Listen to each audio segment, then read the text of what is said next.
Hi all. Happy Bloomsday. My name is Mickey Lyons and I'll be reading a selection from the Hades section.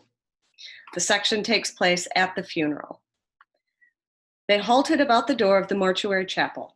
Mr. Bloom stood behind the boy with the wreath, looking down at his sleek combed hair and at the slender furrowed neck inside his brand new collar.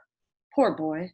Was he there when the father, both unconscious, lightened up at the last moment and recognized for the last time all he might have done? I owe 3 shillings to O'Grady. Would he understand? The mutes bore the coffin into the chapel. Which end is his head? After a moment, he followed the others in, blinking in the screened light.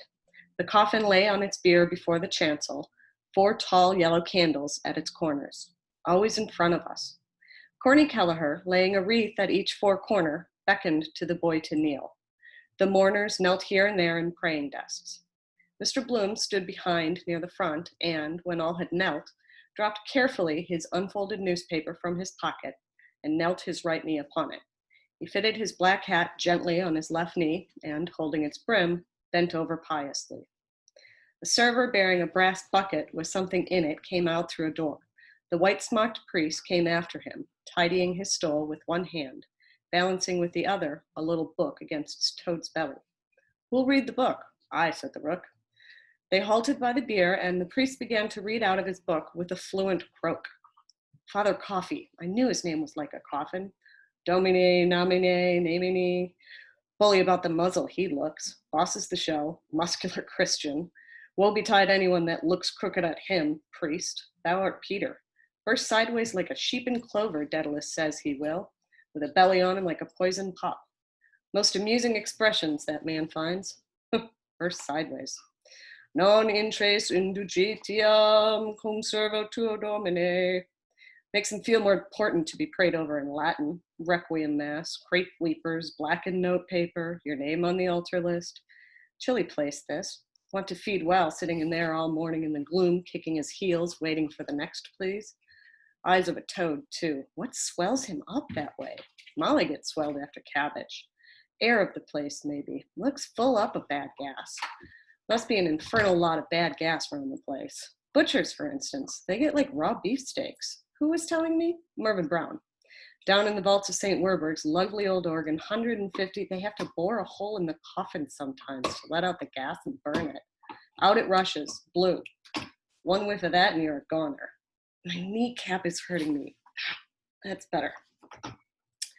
The priest took a stick with a knob at the end of it out of the boy's bucket and shook it over the coffin. Then he walked to the other end and shook it again. Then he came back and put it back in the bucket. As you were before you rested, it's all written down. He has to do it. Et te nos inducas in tentatonium. The server piped the answer in the treble. I always thought it would be better to have boy servants, up to 15 or so. After that, of course. Holy water that was, I expect. Shaking sleep out of it? He must be fed up with that job, shaking that thing all over the corpses they trot up. What harm if he could see if he was shaking it over? Every mortal day a fresh batch. Middle-aged men, old women, children, women dead in childbirth, men with beards, bald-headed businessmen, consumptive girls with tiny little sparrow's breasts. All the year round he prayed the same thing over them all and shook water on top of them. Sleep. On dignum now. In paradisum. Said he was going to paradise or is in paradise. Says that over everybody.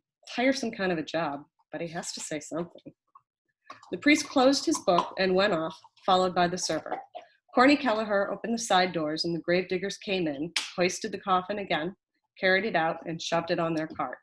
Corny Kelleher gave one wreath to the boy and one to the brother-in-law. All followed them out the side doors into the mild gray air. Mr. Bloom came last, folding his paper again into his pocket. He gazed gravely at the ground till the coffin cart wheeled off to the left. The metal wheels ground the gravel with a sharp grating cry, and the pack of blunt boots followed the trundled barrel along a lane of sepulchres.